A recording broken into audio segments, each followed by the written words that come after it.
नमस्कार। नगरपालिका अध्यक्ष काजल वर्मा ने केंद्रीय मंत्री राजनाथ सिंह के हाथों भाजपा में ले ली सदस्यता। केंद्रीय मंत्री राजनाथ सिंह सीधी सिंगरौली संसदीय क्षेत्र में लोकसभा चुनाव प्रचार के दौरान सीधी में विशाल जनसभा को संबोधित किए हैं। बता दें कि सीधी दौरे पर आए केंद्रीय मंत्री राजनाथ सिंह सम्राट चौक में सभा को संबोधित करते हुए पहुंचे थे, जहां नपा नगरपालिका अध्यक्ष काजल वर्मा ने राजनाथ सिंह के हाथों भाजपा में सदस्यता ग्रहण किया है। हालांकि काजल वर्मा के बीजेपी में शामिल होने से कांग्रेस में कोई नुकसान नहीं है। दरअसल लोकसभा चुनाव में महज कुछ ही दिन बाकी हैं। ऐसे में यह अंदाजा लगाया जा रहा है कि बीजेपी बड़े बड़े नेताओं को शामिल करके अपना वोट बैंक बढ़ाना चाहती है। विगत दिनों कई कांग्रेसी कांग्रेस छोड़कर भाजपा में शामिल हुए थे। हालांकि यह सिलसिला अभी रुकने का नाम नहीं ले रहा है। धन्यवाद। आगे सुने काजल वर्मा की जुबानी। सबसे पहले तो मैं आप लोग को धन्यवाद करती हूँ कि मीडियम के माध्यम से मेरी बातें जनता तक जाएंगी। और देखिए, भाजपा का मुझे जन कल्याणकारी और जनता के हित का जो काम था मुझे अच्छा लगा, मैं उससे प्रभावित हुई। इसलिए मैं कांग्रेस पार्टी को मैंने इस्तीफा देकर और भाजपा को नहीं। तो फिर आप चुनाव लड़ने क्यों गई थी कांग्रेस से? चुनाव हर व्यक्ति को नहीं, तो कांग्रेस से लड़ने क्यों गई थी आप चुनाव? नगर पालिका में 24 वार्ड है, उस 24 कुछ भी नहीं है। 14 पार्षद कांग्रेस के हैं। कैसे सामंजस बनाएंगे आप नगर पालिका को? देखिए, बात रही चुनाव लड़ने की और सामंजस्य बनाने की, वो बन जाता है वक्त आने पे, सब बन जाता है। भाजपा के जो पार्षद हैं, क्या आपका सपोर्ट करेंगे? क्यों नहीं करेंगे? वो अपनी पार्टी के लिए नहीं करेंगे क्या ऐसी भी आशंका चाहिए? क्या ऐसी भी आशंका है कि कांग्रेस पार्षद भी भाजपा की सदस्यता लेंगे? मैंने आपको बता दिया कि मैं उनकी जन कल्याणकारी कामों से प्रभावित होकर मैंने भाजपा को ज्वाइन आज किया है। और मैं खुद ही कांग्रेस पार्टी में रहकर उपेक्षित थी, इसलिए राहुल भैया के रहते आप उपेक्षित थी। आप ये बताइए, एक सेकंड, जो आप बोल रहे हैं उनके रहते मैंने सिर्फ ज्वाइन किया है, आज जनता के हित के लिए ज्वाइन किया है।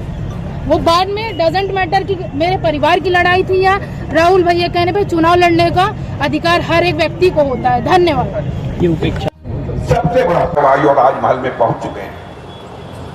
मुझे तो कभी कभी लगता है राम राज्य आने का यह शुभ संकेत अयोध्या की धरती से जा चुका है।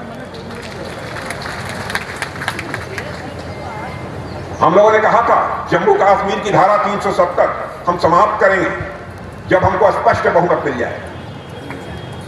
संसद के दोनों सदनों में जहां स्पष्ट बहुमत मिल गया, क्षण भर की देर नहीं लगाई मेरे बहनों भाइयों, चुटकी बजाकर हमने धारा 370 को समाप्त कर दिया।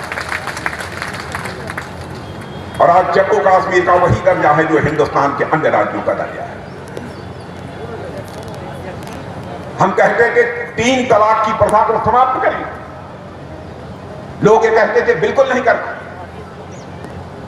आपने देखा कि चुटकी बजाकर 3 तलाक की प्रथा को भी समाप्त कर दिया। बहनों भाइयों, इस 3 तलाक की प्रथा समाप्त करने के कारण लोग हमको सांप्रदायिक कहते हैं। भाजपा सांप्रदायिक पार्टी है। बहनों भाइयों, हिंदू हो, मुसलमान हो, ईसाई हो, पारसी हो, यहूदी हो, किसी भी धर्म की मानने वाली मां बहन हो, वह हमारे लिए मां बहन के समान है। चाहे किसी धर्म की मां बहन होगी, यदि उसके इज्जत के साथ खिलवाड़ होगा, उसके अस्तित्व के साथ यदि खिलवाड़ होगा, तो राजनीति जाए भाड़ में, सरकार बने या न बने, भारतीय जनता पार्टी खड़ी होकर उन बहनों के साथ खड़ी है। भारतीय जनता पार्टी जिंदाबाद, जिंदाबाद, जिंदाबाद। भारतीय जनता पार्टी जिंदाबाद, जिंदाबाद, जिंदाबाद। हर चीज को जाति पंथ और मजहब के नजरिए से देखा जाएगा। मेरे बहनों भाइयों, राजनीति जाति पंथ और मजहब के आधार पर नहीं की जानी चाहिए। राजनीति यदि की जानी चाहिए तो इंसाफ और इंसानियत के आधार पर की जानी चाहिए। राजनीति का आधार तुष्टीकरण नहीं होना चाहिए।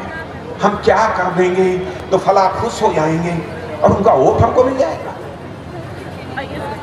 हम केवल वोट हासिल करने के लिए राजनीति नहीं कर रहे हैं, हम देश बनाने के लिए राजनीति कर रहे हैं। भारत माता का मस्तक ऊंचा करने के लिए हम राजनीति कर रहे हैं। जो हम लोगों ने कहा देश की आंतरिक सुरक्षा का जहां तक सवाल है, क्या हालत थी? किसी न किसी राज्य में आपको आतंकवादी घटनाएं, बड़ी आतंकवादी घटनाओं की जानकारी समाचार पत्रों के माध्यम से और साथ ही साथ इलेक्ट्रॉनिक चैनल्स के माध्यम से प्राप्त होती थी। आज क्या हालत है?